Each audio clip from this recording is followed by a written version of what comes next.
बिस्मिल्लाहिर्रहमानिर्रहीम। अस्सलाम वालेकुम। Part 2 of West family codes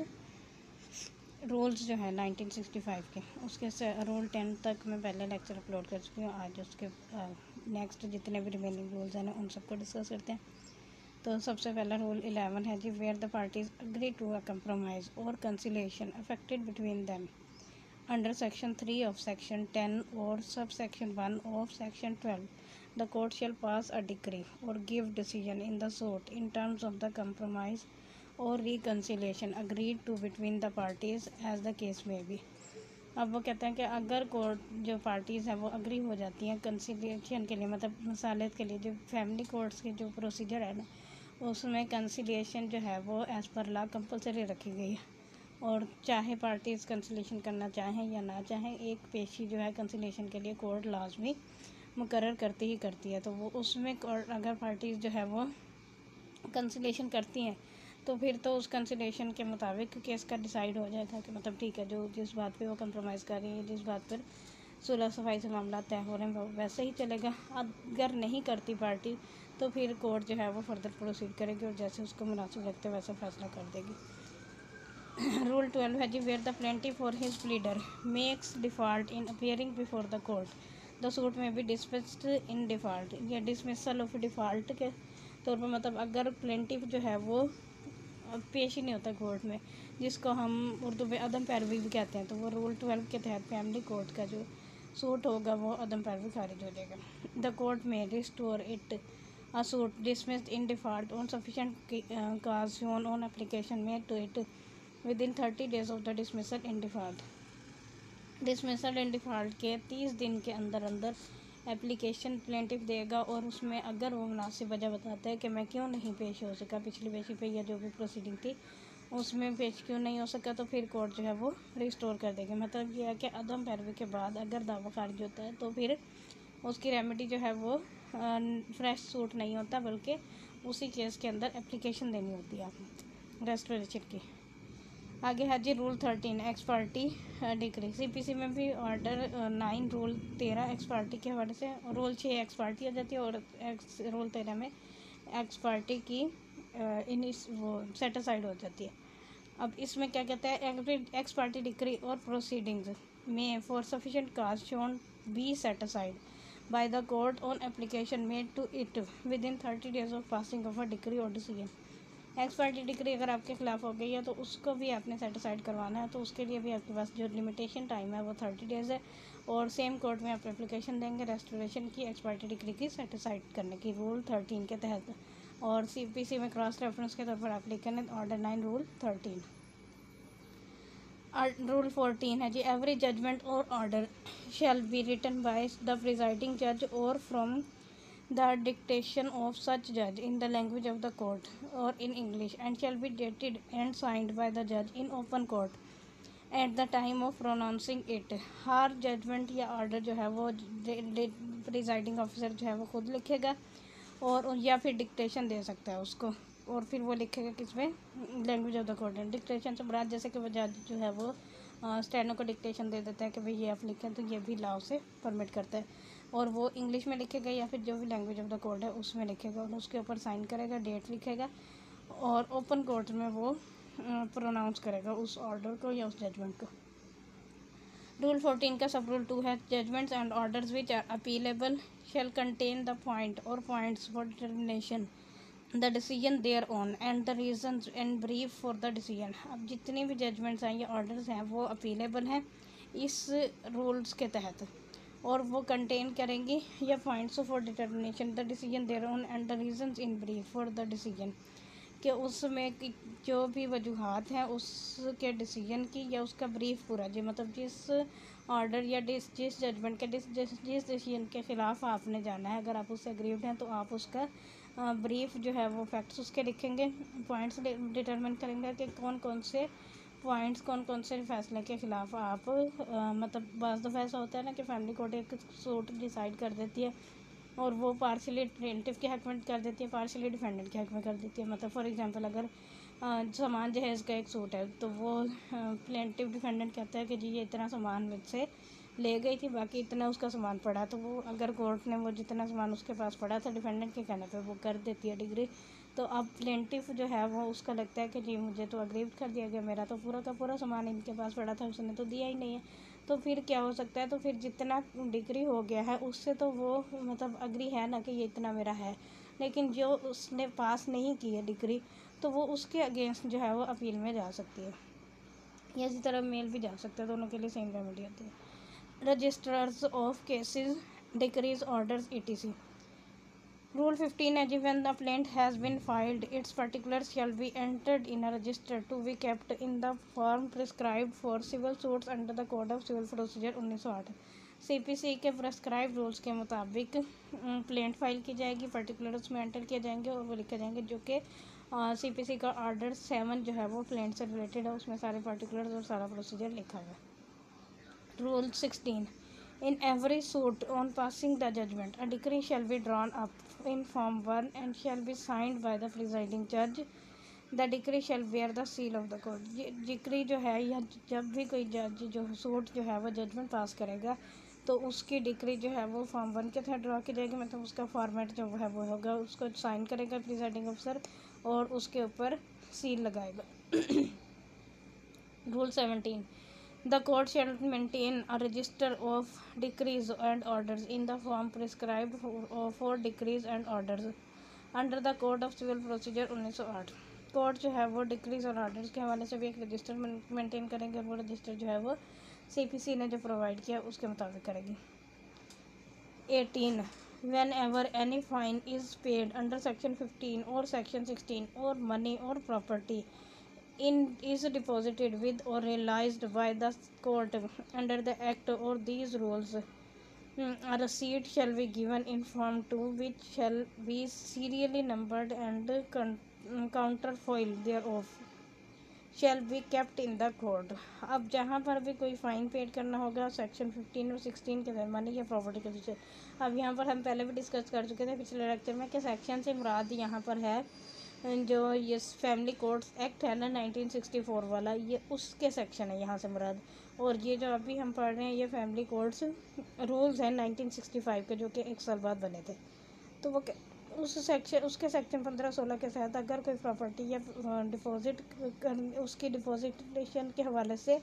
कोई भी फ़ाइन है जो कि कोर्ट ने लगाया है उस एक्ट के तहत, एक्ट से मुराद भी यहाँ पर फैमिली कोर्ट एक्ट है और या फिर इन रूल्स के तहत है, तो फिर एक रसीद जो है वो Form 2 के मुताबिक उसको दी जाएगी जिसके ऊपर सीरियली नंबर लिखा होगा और वो रखी जाएगी कोर्ट के अंदर। रूल 19 है, ऑल फाइन्स मनीज और प्रॉपर्टी डिपॉजिटेड और realised and disbursed by the court shall be entered in a register in Form 3। अब जितने भी फाइन्स हैं, मनीज हैं या प्रॉपर्टी डिपॉजिट की गई है या फिर कोर्ट ने डिसबर्स किया कोई प्रॉपर्टी, तो वो एंटर की जाएंगी इन रजिस्टर में और Form 3 में। रूल 20 है जी, where the court receives any amount payable to party, it shall cause a notice thereof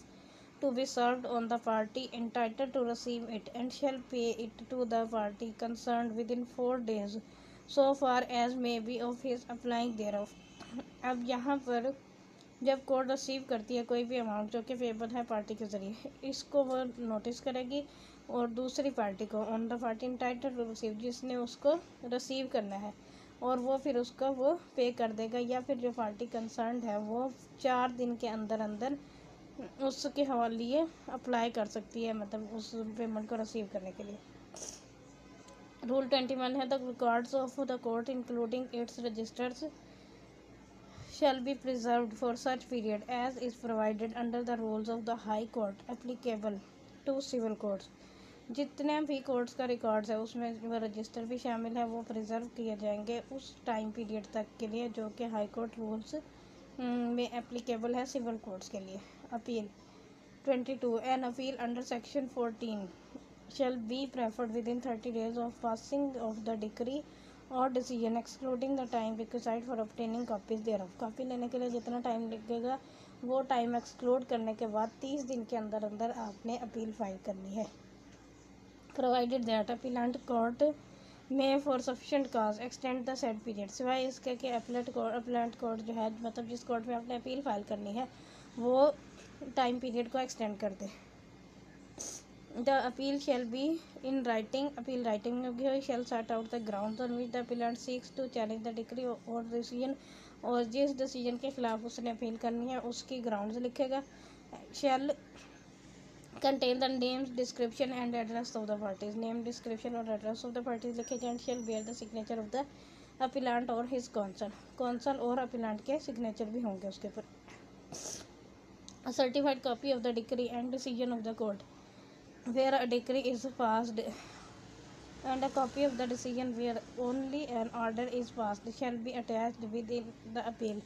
अब जो डिक्री या डिसीजन जिसके अगेंस्ट आप जा रहे हैं वो इम्प्यून्ड ऑर्डर जो है उसको आपने उसकी सर्टिफाइड कॉपी जो है वो अपील के साथ लगानी है। Any order passed by the appellate court shall as soon as may be communicated to the trial court which shall modify or amend the decree or decision accordingly and shall also make necessary entries to that effect in the appropriate column of the register of decrees। अब अगर जो appellate court का order जो भी पास होता है उसकी decree जो है वो चाहे जिसके भी फेवर में आती है तो वो ट्रायल कोर्ट को भी बताई जाएगी और ट्रायल कोर्ट उसी के अकॉर्डिंग जो है वो डिक्री में अमेंडमेंट कर देगी और उसको रेलिवेंट रजिस्टर में के कॉलम में लिख देगी। Records and their inspection 23 The court shall on the application of any party to a dispute allow inspection of the records of the court relating to the dispute on payment of a fee of 50 पैसा, 50 पैसे की payment पर court से जो आप कोई भी party जो है एप्लीकेशन दे सकती है किसी भी डिस्प्यूट के बारे से और रिकॉर्ड को इंस्पेक्ट कर सकती है जो भी उससे रिलेटेड सूट से रिलेटेड है या डिस्प्यूट से रिलेटेड है। On the application of any party to a suit, certified copies of the decree or decision or other proceeding or entry in any register maintained under these rules or any of the portion thereof shall be thus applied on payment of a fee calculated at the rate of 25 paisa for 200 words or part thereof। अब वो कहता है कि कोई भी party ने जो certified copy के लिए अप्लाई करना है तो वो रजिस्टर जो भी मेंटेन किया गया उस हवाले से तो उसके ऊपर वो उसको पेमेंट पर सप्लाई कर देंगे और फ़ी जो है वो कैलकुलेटेड की जाएगी 25 पैसा पर 200 वर्ड्स के हिसाब से। अब ये बात इसलिए लिखी गई यहाँ पे, हालांकि इसका अमेंडमेंट में जाना चाहिए था उस वक्त, ये 1965 में जब ये रूल्स बने थे उस टाइम पर सर्टिफाइड कॉपीज़ के लिए एक अलग से रजिस्टर मेंटेन होता था, एक अलग से पर्सन रखा जाता था जो कि वो बिल्कुल सेम टू सेम वैसा रिकॉर्ड जो है वो ओरिजिनल रिकॉर्ड को देख कर लिखता था पेज के ऊपर सेम वैसा ही और फिर उसको वो ऊपर वो अटेस्ट करके और फिर वो देता होता था। तो उसके वर्ड्स लिखे हुए वर्ड्स के हिसाब से मतलब 200 वर्ड्स का अगर वो लिखा होता है तो फिर उसके ऊपर 25 पैसे की फ़ी पे करनी होती थी और उस वक्त पैसे ही चलते थे। हालांकि अब पैसे नहीं चलते, अब रुपये में चलते हैं और अब फ़ोटो स्टेट मशीन आ गई तो आपको 2 रुपये पर पेज के हिसाब से मिलते हैं। तो वो जो है एडवांसमेंट हमारे यहाँ प्रैक्टिकली तो हो गया लेकिन थ्योरेटिकली नहीं हो सकी, अफसोस। खैर, रूल 24 है जी, there shall be kept in the office of every court a seal of the court which shall be circular in shape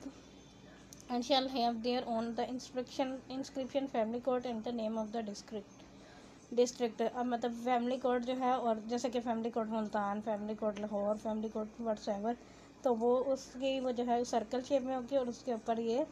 inscription दर्ज होगी कि ये जो फैमिली कोर्ट जो है और उस डिस्ट्रिक्ट का नाम।